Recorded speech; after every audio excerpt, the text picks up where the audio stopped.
Shalom. Apa kabar Bapak Ibu dan saudara sekalian? Tanpa terasa kita telah melewati bulan ketiga di masa pandemi COVID-19. Dan kita tahu selama ini pula bahwa hidup kita dipelihara oleh Tuhan. Tuhan yang mengasihi kita senantiasa ada bersama dengan kita sehingga kita tetap dapat merasakan sukacita dan kebahagiaan berbeda dengan dunia beri. Apapun yang terjadi, yakinlah bahwa Tuhan tidak pernah meninggalkan kita. Mari kita akan bersama-sama persembahkan satu pujian kepada Tuhan. Tak terbatas, kuasa Tuhan tak terbatas menjangkau kita. Tak sebanding dengan tingginya langit dan dalamnya lautan. Dia terus menjadi penolong dalam hidup kita.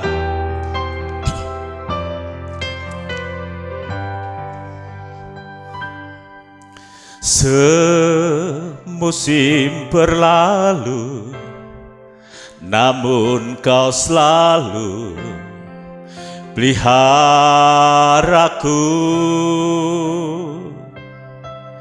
Kasih dan setiamu tak pernah layu di hidupku. Dengan imanmu katakan, semusim berlalu, namun kau selalu peliharaku.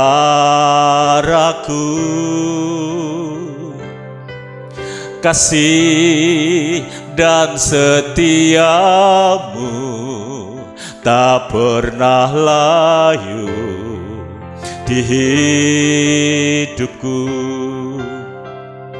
Lebih luas dari samudra kebaikanmu Bapa takkan habis di hidupku. Lebih tinggi dari cakrawala, tak terbatas kasih-Mu. Sungguh ku bersyukur. Dengan iman dari awal kita persembahkan pujian dari hati kita terdalam. Semusim berlalu, namun kau selalu peliharaku. Kasih dan setiamu tak pernah layu di hidupku. Dengan iman, lebih luas dari samudra kebaikanmu Bapa takkan habis di hidupku. Lebih tinggi dari cakrawala, tak terbatas kasih-Mu. Sungguh ku bersyukur. Biar musik mengalunkan pujian ini, mari kita akan merenungkan betapa besarnya kasih Tuhan bagi setiap kita yang tetap percaya di tengah pandemi COVID-19 ini. Renungkan, Tuhan benar-benar mengasihimu. Rasakan jamahan tangannya pada pagi hari ini. Dia menyentuhmu dengan penuh kasih dan sayang. Dia mau menenangkan jiwamu pada pagi hari ini. Kasih setia Tuhan tak akan pernah berkesudahan bagi setiap orang yang tetap mengasihi Tuhan. Biar kita tetap percaya dan tetap mengimani pemeliharaan Tuhan atas hidup kita. Dia rancangkan yang terbaik untuk hidup kita. Dengan iman katakan, lebih luas dari samudra. Kebaikan-Mu Bapa takkan habis di hidupku, lebih tinggi dari cakrawala. Tak terbatas kasih-Mu, sungguh ku bersyukur. Lebih luas dari samudra, kebaikan-Mu Bapa takkan habis di hidupku, lebih tinggi dari cakrawala. Tak terbatas kasih-Mu, sungguh ku bersyukur. Tak terbatas kasih-Mu, sungguh ku bersyukur. Tak terbatas kasih-Mu, sungguh ku bersyukur. Yesus Tuhan, kami bersyukur. Kami bersyukur buat kasih-Mu Tuhan, buat pemeliharaan-Mu Tuhan. Yesus,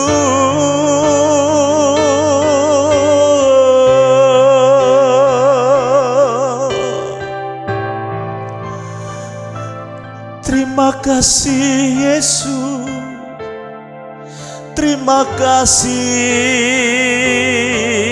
Yesus.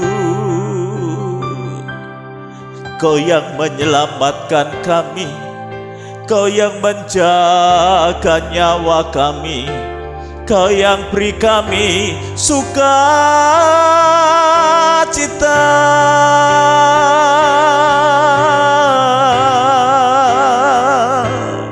Sehingga damai di hati kami, kebahagiaan sejati Kau berikan dan menjadi milik kami. Inilah kami Tuhan, inilah hidup kami Tuhan. Pakai kami ya Tuhan, menjadi alat yang berguna di tangan-Mu. Siapkan hatimu buat firman Tuhan. Buka hatimu saat ini, sehingga melalui kebenaran firman Tuhan pada pagi hari ini, hidupmu benar-benar diberkati oleh Tuhan. Baik secara rohani, secara jasmani pun Tuhan akan memberkatimu. Sehingga di antara kita tidak ada satupun yang kekurangan sesuatu yang baik. Janjinya ya dan amin.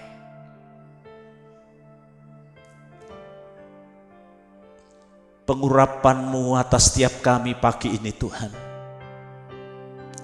sehingga pemberitaan firman-Mu pagi ini tidak sia-sia, karena mendapat tempat di lubuk hati kami terdalam, menjadi renungan kami siang dan malam, sehingga firman itu tergenapi dalam kehidupan kami. Kami menjadi anak-anak-Mu yang dapat membuktikan iman kami kepada dunia ini dan kepada siapapun, sehingga mereka semua yang melihat kami mengetahui bahwa Tuhan Yesus Kristus ada di dalam kehidupan kami. Terima kasih buat hamba-Mu yang Kau urapi dan Engkau berkenan untuk menyampaikannya. Demi dan di dalam nama Yesus kami mengucap syukur, kami berdoa. Yang percaya diberkati katakan dengan iman, amin. Puji Tuhan, haleluya. Ngerasain gak jamahan Tuhan pagi ini? Ya, jamahan Tuhan yang akan membuat kita dimampukan untuk mengerti, memahami isi hati Tuhan yang akan saya sampaikan pada pagi hari ini. Kita tahu bahwa kita mengenal pohon itu dari buah yang dihasilkannya. Rasul Paulus berkata bahwa saudara dan saya ini adalah suratan yang terbuka, yang dapat dibaca oleh siapapun. Untuknya Rasul Yakobus pun memberitahukan kepada kita bahwa iman yang kita miliki harus kita sertai dengan ketaatan. Memang untuk menunjukkan taat kita terhadap Tuhan Yesus Kristus, untuk menunjukkan iman kita melalui perbuatan kita, memang tidak semudah yang kita bayangkan. Namun jika kita mengatakan orang beriman namun kita tidak mampu menunjukkan bahwa kita orang beriman melalui perbuatan-perbuatan kita, maka iman kita menjadi sia-sia. Di dalam kitab Yakobus pasal yang kedua ayat 14 sampai ayat yang ke-17 saya akan bacakan. Apakah gunanya saudara-saudaraku jika seseorang mengatakan bahwa ia mempunyai iman padahal ia tidak mempunyai perbuatan? Dapatkah iman itu menyelamatkan dia? Jika seorang saudara atau saudari tidak mempunyai pakaian dan kekurangan makanan sehari-hari, dan seorang dari antara kamu berkata, selamat jalan, kenakanlah kain panas dan makanlah sampai kenyang, tetapi ia tidak memberikan kepadanya apa yang perlu bagi tubuhnya, apa gunanya itu? Demikian juga halnya dengan iman. Jika iman itu tidak disertai perbuatan, maka iman itu pada hakikatnya adalah mati. Iman dan ketaatan. Mengapa kita sebagai orang beriman harus mentaati apa yang kita imani, perintah-perintah Tuhan ya, yang sering terjadi, sering datang dalam hidup kita, baik melalui isi hatimu, suara hatimu, ataupun melalui kebenaran firman yang kita dengar dari setiap khotbah-khotbah yang hamba-hamba Tuhan sampaikan. Karena jika kita memiliki iman tanpa kita taat pada perintah firman Tuhan, maka iman kita itu menjadi sia-sia, mubazir, tidak ada artinya. Iman itu adalah iman yang mati. Seperti yang dikatakan dalam Injil Matius, garam itu kan seharusnya asin. Tetapi jika garam itu kehilangan rasa asinnya, maka garam itu hanya diinjak-injak. Demikian pula ketika kita mengatakan bahwa kita adalah orang beriman, namun kita tidak mampu menunjukkan melalui ketaatan kita terhadap firman Tuhan, maka kita pun akan menjadi bulan-bulanan si setan. Mengapa demikian? Sebab firman Tuhan mengatakan barang siapa yang percaya kepada Tuhan, dia akan melakukan apa yang Tuhan perintahkan untuk kita lakukan, dan salah satunya adalah berbuat baik. Jangan jemu-jemu berbuat baik. Ketika kita mempraktekkan, ketika kita mentaati firman Tuhan ini, sebenarnya itu menguntungkan kita karena Tuhan sudah menyediakan berkat spesial buat kita. Maka agar iman kita tidak menjadi sia-sia, kalau Tuhan berbicara menggerakkan hati kita untuk berbuat sesuatu kepada orang lain, yuk kita lakukan. Atau mungkin Tuhan memerintahkan kepada kita, balaslah kejahatan dengan kebaikan. Secara umum kalau kita diperlakukan tidak baik, kita akan membalasnya kan? Namun firman Tuhan mengatakan, balaslah kejahatan dengan kebaikan. Kita harus menunjukkan iman kita dengan apa? Mentaati firman Tuhan agar iman kita hidup dan bukan iman yang mati. Karena iman yang mati itu tidak ada gunanya, terhina. Mengapa harus taat, Bapak Ibu? Mengapa kita harus mentaati firman Tuhan untuk menunjukkan iman kita kepada dunia ini, iman kita tentunya kepada yang mengaruniakan iman kepada kita, yaitu Tuhan Yesus Kristus. Kita mendapatkan contoh dari perjanjian lama, yaitu kehidupan Bapa Abraham.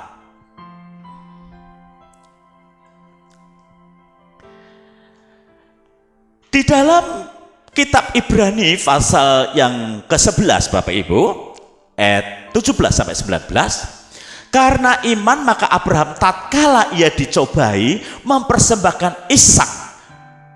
Ia yang telah menerima janji itu rela mempersembahkan anaknya yang tunggal, walaupun kepadanya telah dikatakan keturunanmu yang berasal dari Ishaklah yang disebut keturunanmu. Karena ia berpikir bahwa Allah berkuasa membangkitkan orang-orang sekalipun dari antara orang mati, dan dari sana ia seakan-akan telah menerimanya kembali. Bapak orang percaya, Bapak kita, Bapak Abraham, dipakai oleh penulis kitab Ibrani untuk menunjukkan ketaatan dalam beriman. Iman yang disertai dengan ketaatan. Abraham menanti seorang anak yang akan menjadi ahli warisnya kurang lebih 25 tahun. Waktu yang cukup panjang. Namun ketika dia memperoleh apa yang dijanjikannya, Allah berfirman kepadanya supaya Abraham mempersembahkan Ishak anaknya. Ada alasan bagi Abraham ketika dia berani untuk mempersembahkan Ishak anak tunggalnya itu, karena dia meyakini Allah yang berjanji itu setia. Dia meyakini bahwa Allah yang berjanji, Allah yang setia itu sanggup membangkitkan orang-orang yang sudah mati. Maka pikiran dia, kalau memang Ishak harus mati karena ini perintah firman Tuhan, maka Allah sanggup membangkitkan. Maka firman Tuhan dalam kitab Roma, hal itu diperhitungkan Allah sebagai kebenaran. Dan kenyataan pada akhirnya Allah tidak pernah mau berkepot tangan.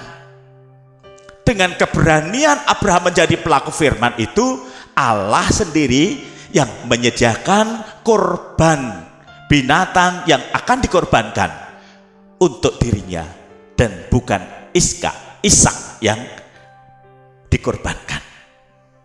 Ini sesuatu yang luar biasa. Lalu contoh yang kedua, ternyata barang siapapun yang ingin memperoleh mujizat, mengalami satu pertolongan Allah, mengalami kuasa Allah, mengalami mujizat Allah, dibutuhkan ketaatan. Ada satu contoh yang sangat menarik hati saya di dalam 2 Raja-Raja. Ya, pagi ini kita banyak baca firman. 2 Raja-Raja pasal yang ke-5, ayat yang ke-13 sampai ayat yang ke-14. Tetapi pegawai-pegawainya datang mendekat serta berkata kepadanya, Bapak, seandainya nabi itu menyuruh perkara yang sukar kepadamu, bukankah Bapak akan melakukannya? Apalagi sekarang ia hanya berkata kepadamu, mandilah dan engkau akan menjadi tahir. Lalu maka turunlah ia membenamkan dirinya 7 kali dalam sungai Yordan sesuai dengan perkataan abdi Allah itu, lalu pulihlah tubuhnya kembali seperti tubuh seorang anak dan ia menjadi tahir. Ini kisah seorang panglima yang bernama Naaman. Naaman ini adalah orang yang sukses, orang yang terpandang karena seorang panglima, tentunya dia kaya. Namun apa arti kekayaannya? Apa arti jabatannya ketika dia harus mempunyai penyakit kusta, penyakit yang menjijikkan di waktu itu karena dianggap seorang yang najis. Di tengah kebingungannya, maka hambanya memberitahukan bahwa di Israel ada seorang nabi yang dapat memberikan kesembuhan. Dengan keyakinan dia datang ke Israel, dan Elisa sebagai hamba Tuhan tahu persis bahwa ada seorang atas kehendak Tuhan datang ke tempat di mana dia berada. Lalu dia berkata kepada bujangnya, dia tidak menemui, lalu berkata, suruhlah dia mandi di sungai Yordan, supaya dia membenamkan diri di sungai Yordan sebanyak 7 kali. Seharusnya ketika Naaman ini mendengar, mandilah di sungai Yordan, gampang kan? Apa sih susahnya mandi di sungai Yordan? Tetapi Naaman berpikir bahwa ada sungai yang lebih bersih, Abana dan Parpar. Bukankah sungai-sungai itu lebih bersih dari sungai Yordan? Saya bisa bayangkan Bapak Ibu dan Saudara sekalian, ketika saya di Israel itu, saya berada di sungai Yordan untuk melihat beberapa orang yang dibaptis di sana. Walaupun tour leader saya meminta saya untuk ikut membaptiskan, saya tidak mau. Namun saya melihat sungai itu tidak sebersih yang saya bayangkan persis di dalam 2 Raja-Raja pasal 5 ini. Wah, di pinggir-pinggir itu Bapak Ibu banyak ikan citolnya, kayak di sini ya, ada ikan citolnya. Dan tentunya seorang panglima untuk mandi di tempat itu ya jijik, saya memahami. Tetapi ternyata itu adalah satu perintah yang berasal dari Tuhan. Bagaimana Naaman dapat mendapatkan mujizat? Ternyata untuk taat itu memang tidak semudah kita bayangkan. Ada saja yang menghalangi. Saya baca, Elisa menyuruh seorang suruhan kepadanya mengatakan, pergilah, mandi 7 kali dalam sungai Yordan, maka tubuhmu akan pulih kembali, sehingga engkau menjadi tahir, menjadi kudus. Tetapi pergilah Naaman dengan gusar, dengan marah, sambil berkata, aku sangka bahwa setidak-tidaknya ia datang keluar dan berdiri memanggil nama Tuhan Allahnya, lalu menggerak-gerakkan tangannya di atas tempat penyakit itu, dan dengan demikian menyembuhkan penyakit kustaku. Bukankah Abana dan Parpar, sungai-sungai Damsyik, lebih baik dari segala sungai di Israel? Bukankah aku dapat mandi di sana dan menjadi tahir? Kemudian berpalinglah ia dan pergi dengan panas hati. Penghalang iman. Apa itu penghalang iman? Gengsi. Masa seorang panglima mandi di sungai Yordan?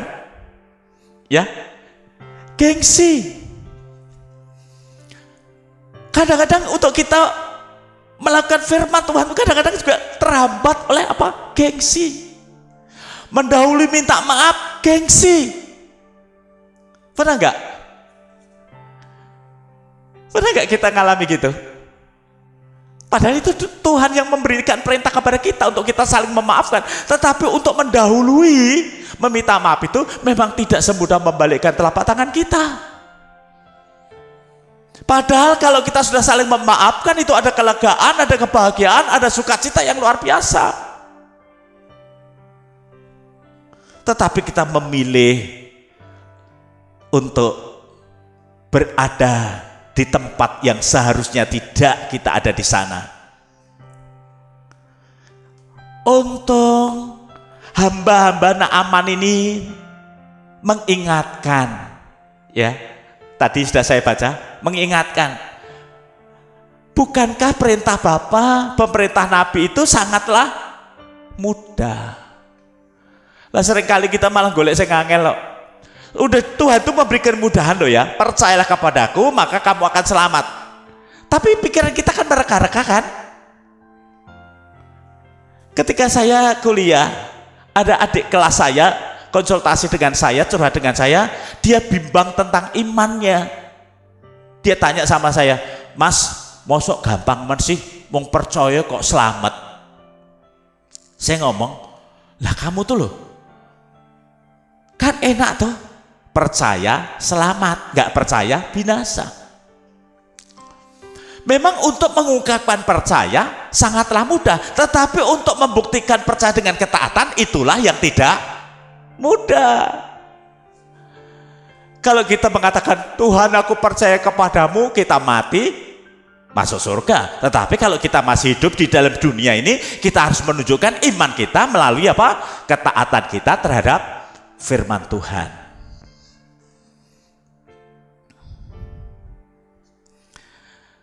Penghalang iman itu adalah rekayasa pikiran kita. Itu yang perlu kita waspadai adalah justru pikiran kita. Seperti Naaman tadi, saya pikir hamba Tuhan itu, nabi itu akan keluar dengan mengulurkan tangannya di atas penyakitku lalu akan sembuh. Itu rekayasa pikiran. Kan kita seringkali meminta pertolongan Tuhan dengan rekayasa pikiran kita. Kalau Anda sudah cerdas, sudah pandai, tidak butuh Tuhan, ya sudah. Pergunakan kecerdasanmu itu. Kita tidak perlu mendikte Tuhan, karena memang Tuhan itu bukanlah pegawai kita yang kita dikte, yang harus kita dikte. Kita harus taat saja pada perintah Tuhan. Kalau Tuhan mengatakan tunggu, ya sudah kita tunggu. Karena Tuhan itu bekerja indah pada waktunya, bukan waktu kita, tetapi waktunya Tuhan. Ternyata iman tanpa disertai dengan ketaatan itu adalah iman yang mati. Berarti apa? Sia-sia. Ternyata iman yang menyelamatkan adalah iman yang disertai dengan ketaatan, yang disertai dengan perbuatan. Ada satu perdebatan menurut apa yang saya baca ya, di dalam Yakobus pasal 2 ayat 18 sampai 23. Tetapi mungkin ada orang berkata, "Padamu ada iman dan padaku ada perbuatan."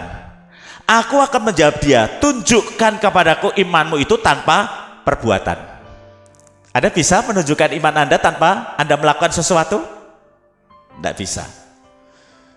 Anda harus menunjukkan iman Anda dengan apa? Beribadah kepada Tuhan, perbuatan itu. Dengan berdoa, perbuatan itu. Dengan memberi pertolongan pada orang, perbuatan itu.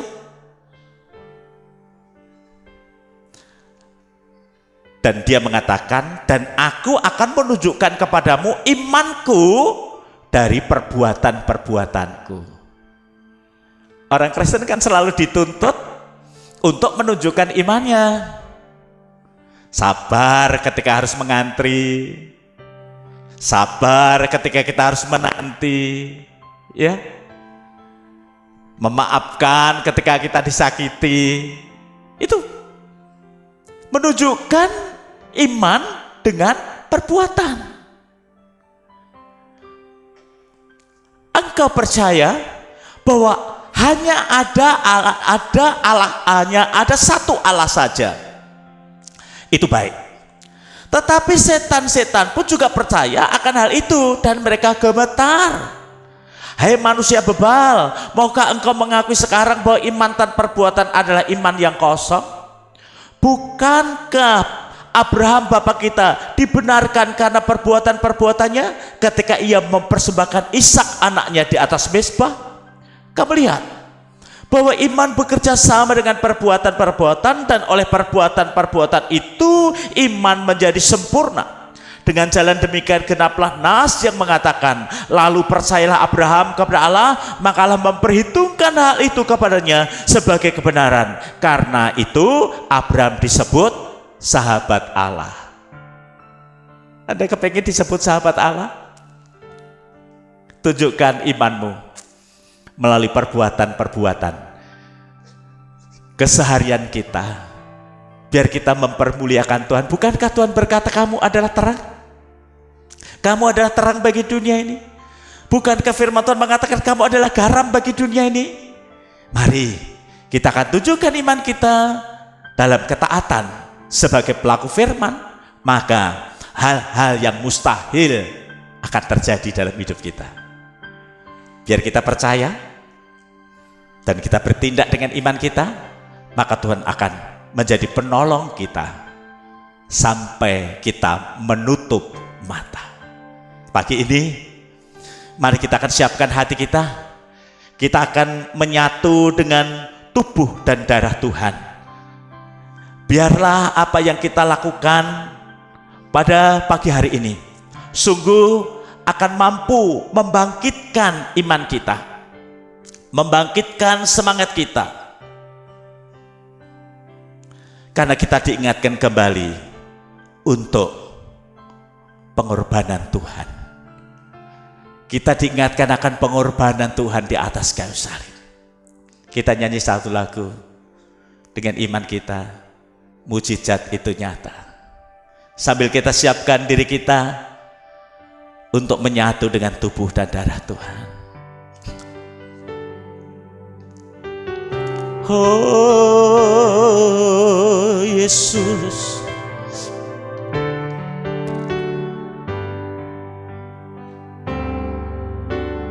tak terbatas kuasa-Mu Tuhan, semua dapat Kau lakukan.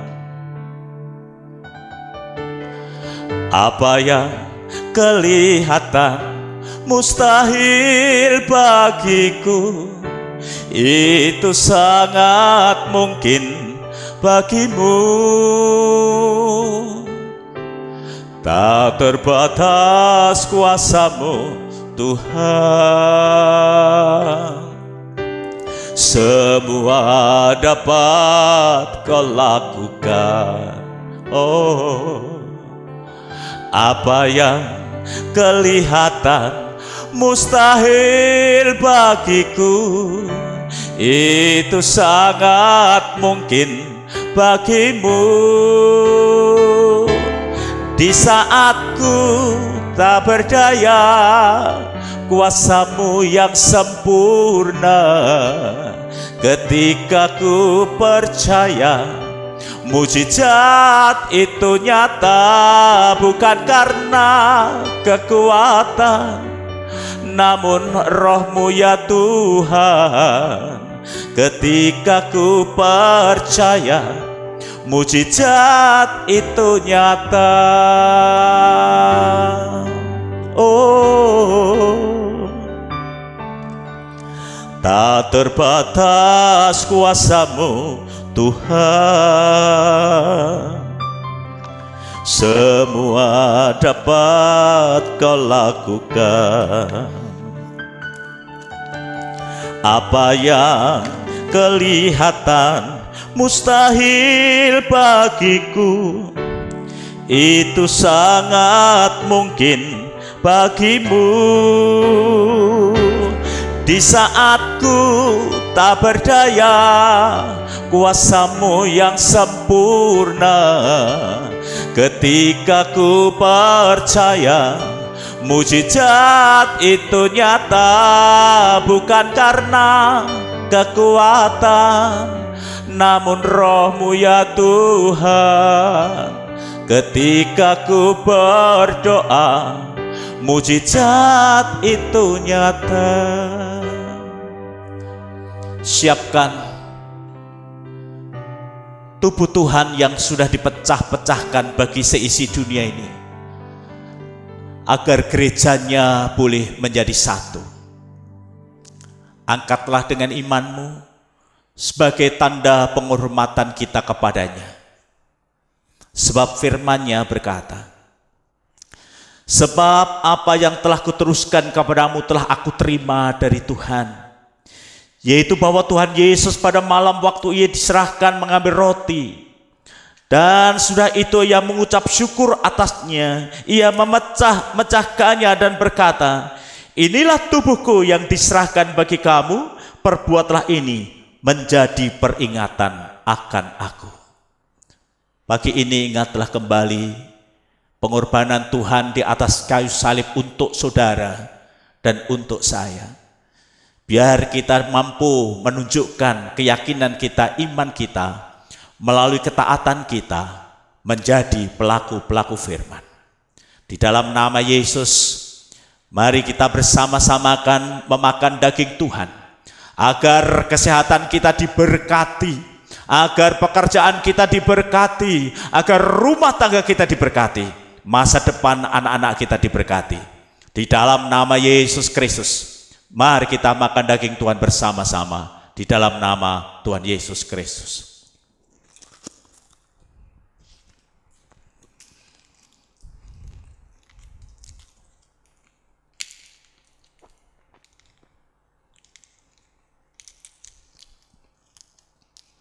Terima kasih.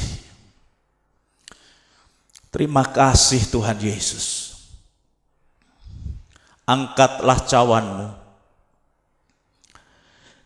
Demikian juga ia mengambil cawan sesudah makan lalu berkata, cawan ini adalah perjanjian baru yang dimeteraikan oleh darahku. Perbuatlah ini setiap kali kamu meminumnya menjadi peringatan akan aku. Darah Tuhan Yesus tertumpah sampai tetes darah penghabisan demi saudara dan demi saya, agar kita yang berdosa ini tidak binasa, melainkan beroleh hidup yang kekal karena darah Tuhan Yesus Kristus yang dicurahkan di atas kayu salib. Dengan imanmu, percayalah darah Tuhan menyucikan, menguduskan hidupmu. Dengan meminum darah Tuhan, kesehatan Bapak Ibu dan Saudara sekalian diberkati oleh Tuhan, sehat. Ekonomimu diberkati oleh Tuhan, pekerjaanmu diberkati oleh Tuhan. Di dalam nama Yesus, mari kita akan minum darah Tuhan ini bersama-sama di dalam nama Yesus.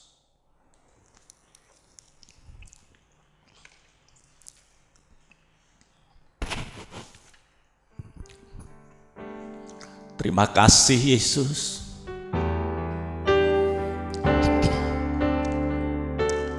Di saat ku tak berdaya, kuasa-Mu yang sempurna. Ketika ku percaya, mujizat itu nyata, bukan karena kekuatan, namun Roh-Mu ya Tuhan. Ketika ku berdoa, mujizat itu nyata.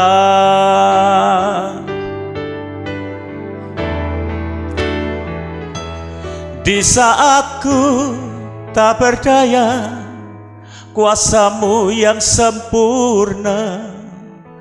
Ketika ku percaya, mujizat itu nyata, bukan karena kekuatan, namun Roh-Mu ya Tuhan.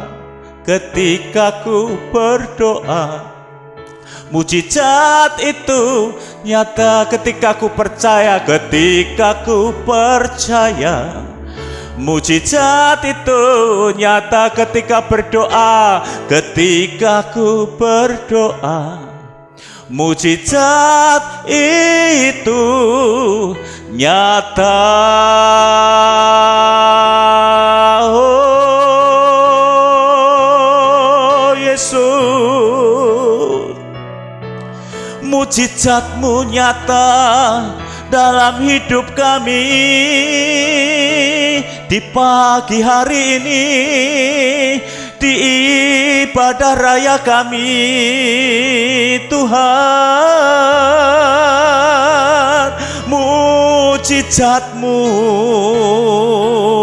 mujizat-Mu nyata atas kami Tuhan, dimanapun kami berada.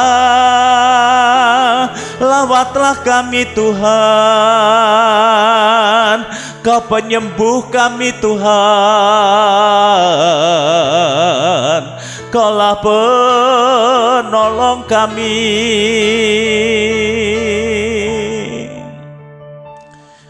Terima kasih buat kasih-Mu Tuhan. Terima kasih buat kemurahan-Mu. Terima kasih buat anugerah-Mu yang menyelamatkan hidup kami.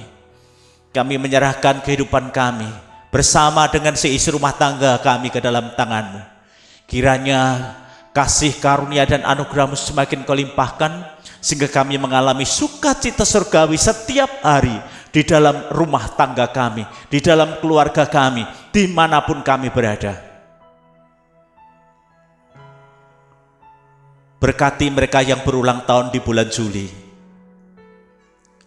Limpahkanlah kasih sayang-Mu. Berkati kehidupan mereka, bahkan berikan hadiah spesial di hari ulang tahun di bulan Juli ini. Kami mempercayakan mereka semua kepada-Mu, karena kami tahu masa depan itu sungguh ada, dan apa yang kami harapkan daripada-Mu tidak pernah sia-sia. Tuhan akan memberi, Tuhan akan mengabulkan setiap doa-doa kami, karena kami memanjatkannya di dalam nama Tuhan Yesus Kristus. Diberkatilah usaha pekerjaan mereka, kesehatan mereka, dimanapun mereka berada. Anak-anak kami yang berada di perantauan, Tuhan lawat, Tuhan berkati mereka semua. Saudara-saudara seiman kami dimanapun mereka berada, baik di Jawa Tengah, di Jawa Barat, di Jawa Timur, di Manado, di Kalimantan, di Sulawesi. Lawatlah mereka. Engkau tidak akan melewati di antara kami satupun. Semua beroleh berkat-berkat-Mu. Kekasih Tuhan, dengan iman-Mu, mari kita akan mempersembahkan doa kita pada pagi hari ini. Bapa kami dalam surga, dikuduskanlah nama-Mu, datanglah kerajaan-Mu, jadilah kehendak-Mu di bumi seperti di surga. Berikanlah kami pada hari ini makanan kami yang secukupnya, dan ampunilah kami akan kesalahan kami, seperti kami juga mengampuni orang yang bersalah kepada kami. Dan janganlah membawa kami ke dalam pencobaan, tetapi lepaskanlah kami daripada yang jahat. Karena Engkaulah yang mempunyai kerajaan dan kuasa dan kemuliaan sampai selama-lamanya. Amin. Kekasih Tuhan, sekarang bukalah tangan dan hatimu lebar-lebar. Dengan imanmu terimalah sekarang berkat, rahmat, anugerah yang sangat besar dari Allah Bapa. Cinta dan kasih sayang, pertolongan dari Tuhan Yesus Kristus, karena Dialah Juru Selamat kita. Sukacita dan damai sejahtera, bimbingan Allah Roh Kudus ada menyertaimu bersama dengan seisi rumah tanggamu. Dia akan membawamu ke jalan yang berkemenangan dan di dalam hidup yang berkelimpahan. Terimalah segala berkat itu dengan imanmu di dalam nama Yesus. Yang percaya diberkati katakan amin.